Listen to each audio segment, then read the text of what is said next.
Welcome back, YouTubers and Madden fans. This is MADDENMONEYSHOT, bringing you another Madden 19 tip video. Today I'm going to be doing part 2 of my How to Be a Better Defender series. Basically, the first one, I'll try to pop a link for that, but that was mostly run defense tips, which I didn't plan on doing as the video began, but it got kind of long, so I just basically kept it to mostly run defense, where this one's going to be kept mostly to pass defense. Because I said if you guys wanted to see that, hit the like button and I'll do that, and that's what I'm doing right now. Other than that, if you guys want to see more defensive tips, more tips video in general, let me know in the comments section, hit the like button and I'll do that. Other than that, let's go ahead and let's start off with what I think is probably the most important tip, which is you want to make sure that you're matching personnel. So if somebody comes out in a 2 tight end or 2 wide or 2 running back, make sure you're coming out in something matching, which is whether a 4-4 or 4-3, something of that nature. You want to basically wait every time to make sure that your opponent, you're matching what your opponent picks, because there's nothing worse than coming out in a nickel and your opponent comes out in a 3 tight end set. You're going to get bulldozed. So that's not just pass defense, that's run defense, that's any type of defense. So make sure you're waiting to see what your opponent picks on offense before you pick your defense. Other than that, there are times where you're not going to want to match. So say your opponent comes out 2 running back, 2 wide receiver type of set. You know, depending on the situation, matching might not be the best play. So if it's like, you know, 3rd and long, I don't care what the guy's coming out in that scenario, I'm coming out in a nickel. You know what I'm saying? I'm coming out in some nickel or even dime to give myself the advantage. I'm cheating in that direction to give myself a coverage advantage no matter what my opponent runs. And then you also have scenarios where if you're up like 2 touchdowns in the 4th quarter or something like that, I don't really care if the guy runs the ball because he's going to kill clock on himself. So think of these things when it comes to you know, calling your defense. These things, these variables will make it, you know, to the point where it's advantageous to cheat coverage in your favor by either bringing in other safeties or cornerbacks or whatever. Another scenario where if you're playing somebody and they've been running the ball a lot, say they come out in a 3 wide receiver set on 3rd and inches. You know what I'm saying? These are scenarios where you don't necessarily want to match once again. You want to go the opposite direction. So if it's 3rd and inches and I think the guy's going to run an inside zone, I'm coming out in a 4-3, whether he has 3 wide receivers, 4 wide receivers, whatever. I'll sacrifice the pass coverage to try to make sure that I can stop that, you know, possibility of a run. So, you know, like I said, this is, you know, defense is all about playing the percentages. And in the 3rd and inches, the percentages is probably going to be a run play if the guy's been doing it quite a bit. You know what I mean? So that's really what defense is. Defense is about watching, you know, what your opponent's tendencies are, and then, you know, basically, you know, reacting to them. So let's go ahead and let's pick something on defense. It doesn't really matter. I'm going to pick a random nickel, and then I'm going to pick. I picked cover 2. And then we're just going to pick a random shotgun play. So let's go and let's pick that. So the first thing to setting up your defense is, to me anyway, knowing where the weakness is in the defense that you're running. I'm running a cover 2 right now, standard cover 2, where basically I know that if I'm using this guy, there's opportunities for these cornerbacks, or I'm sorry, these receivers and these tight ends to get over the top deep and basically, you know, break right through the middle here. So some people will make the adjustment, and this is probably more popular online, to put that guy in the middle 3rd, kind of takes that away. But then you have your choice of either using this guy, and if you use this guy more towards the middle, then you're gonna have, you're gonna have a hole over here. You could always stand up this defensive end, using him in the middle. Now you have, you know, there's less holes. I would say the only hole probably would be outside here, over the cloud flap between Jenkins, and you know, not a lot of people know that, but there is a huge hole out here to the outside, and I'll pop a link for a video I made about that if you're interested in knowing how to beat this defense. But realistically, you have to know where every defense you run is vulnerable. And in this particular defense, if I use it like this, it's going to be vulnerable to A, the run, and B, it's going to be vulnerable to you know, the quarterback's going to have all day, because I'm only sending 3 guys. So, you know, there's going to be, there's always vulnerabilities no matter what you do. So what you have to do as a user is make up for those vulnerabilities. So if I want to run it like this, I don't want to give the quarterback too much time. I got to make sure I'm covering this middle deep. So first thing, this is the first play that I did.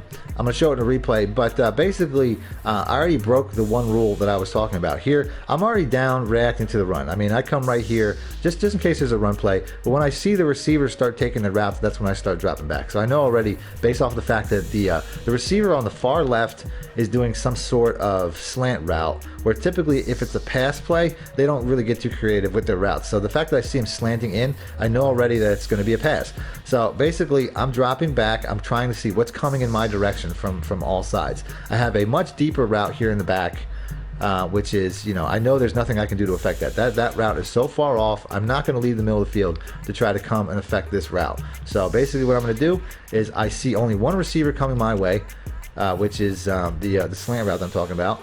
and I'm going to basically try to, and I have coverage help right here. You know what I mean? Right away, I realized I got a guy there, so I don't have to, you know, be right in front of this guy right off the bat, because if he throws the ball to him, this guy will either jump it, deflect it, hit the receiver when the ball's coming into his hands, something of that nature. So I don't really have to deal with that. So I'm already going off in the direction of space to cover, you know, the outside here. Now this particular play, the quarterback rolls out. Like I said, I typically won't go past where I am now, but since the quarterback's rolling out and I've identified that all 4 of the receivers, or 3 of the receivers rather, are all in this area, I'm basically going to cross that line. And you can see right here, the only route, you know, based on the fact that this guy here is breaking open underneath, and that this slant route here is coming across, I'm jumping in front of that. I know it's a slant route, so I jump down into that box to jump in front of that slant route, so if he throws it, I can pick it off. And then I also close the distance to this guy.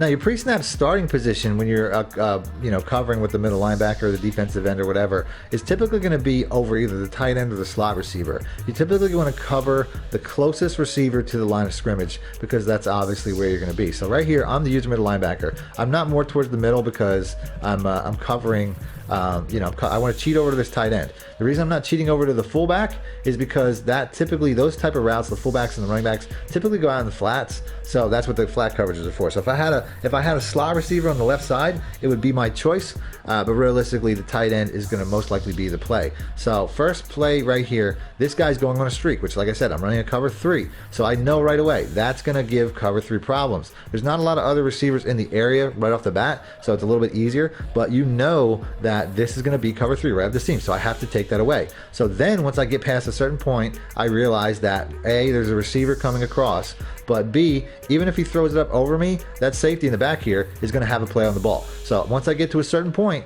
I just pass it off to the safety, and I'm going to try to take away this oncoming route right here. So this guy's coming across, even though he's pretty covered, you can see how I'm going to drop into that, and then the computer's going to back off because that's not really his zone. He's a cover 3 corner. He's going to follow it to a certain point, and that's my job to take it away. So now I'm cutting in front of it, going back to where the quarterback is. He's already rolling out, which makes this play even easier. I didn't really mention, but I showed it on the last replay, that typically you want to roll in the direction of the quarterback with your coverage. So here all the receivers are already coming in this direction, so I can do that without having any issues.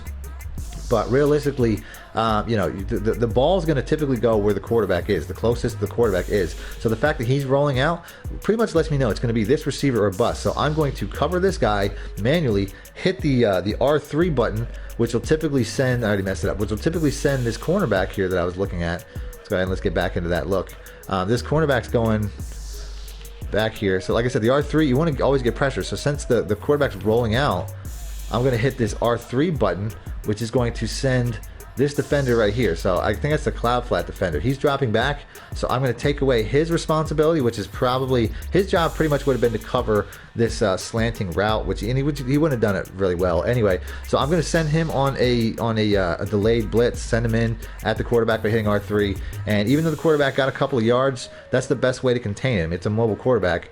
Now another tip is when you have tight coverages like I do here, I'm right where I need to be, but he throws it over my head, I hit the triangle route, or I hit the triangle button, nothing happens, he catches the ball. So how do I get that ball out? Now that the ball is in his hands, what's the best way to knock that ball out? I don't find hit sticking is really the way to go. I find hitting triangle, like I'm trying to catch the ball myself, will get my defender's hands on the ball. As you can see right here, he rips it out. So to me, the best way to break up a caught ball, if you're within, you know, so much space, is hitting triangle. And when you hit triangle, the defender still goes for the ball, and they typically pop it out. So that's why I'm an advocate of man coverage this year for the most part, because man coverage is typically a little bit tighter. They're typically within the area to even though they don't make a play on the ball necessarily, to pop the ball out.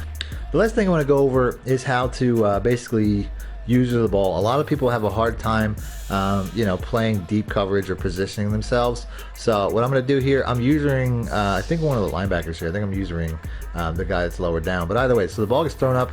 The second I see it get thrown, I'm switching over. You know what I mean? You got to be aggressive. A lot of people don't switch over and try to use or cover the ball. So the second the ball is thrown, I'm hitting that circle button to get to the closest guy. And now right about here, I probably got to be him. So it turned out to be the guy closest, typically closest to where the ball is going, which is this guy right here, I think. I'm not entirely sure. It might have been the safety. But either way, so there's always a circle here. which it's not really showing right now, but it's going to be something like an orange, I think it's like an orange circle. So it's right here. I don't want to go to that circle. I want to go in front of the circle. So right here, the circle's here. That's where the ball's coming down. I already messed it up. The ball's coming down right about here. So I'm going to position myself right in front of it, hit the L2 button to turn around to face it, and hit the triangle button and just go up and catch it. It's all timing based. If you try to tap the triangle button too much, you won't jump, or you'll get a bad timing pick indicator if you don't do it. So basically, I'm waiting till the ball's right about here. I'm basically acting like a receiver. That's what I'm trying to do. If the circle's here, the ball would go over my head and the receiver would have a better play on it. But me going in front of where the circle's going, where the ball's going, and then like I said, turning around by hitting L2, letting go of the other sticks. I let go of all the other sticks. The direction button, you don't want to use the direction to turn around. You want to let go of it, hit L2 so he turns and faces the ball, and then just go up and so that's pretty much it. If you get good at doing that, you're going to want your opponent to throw it up. It gets to a point where I prefer my opponent to throw it deep,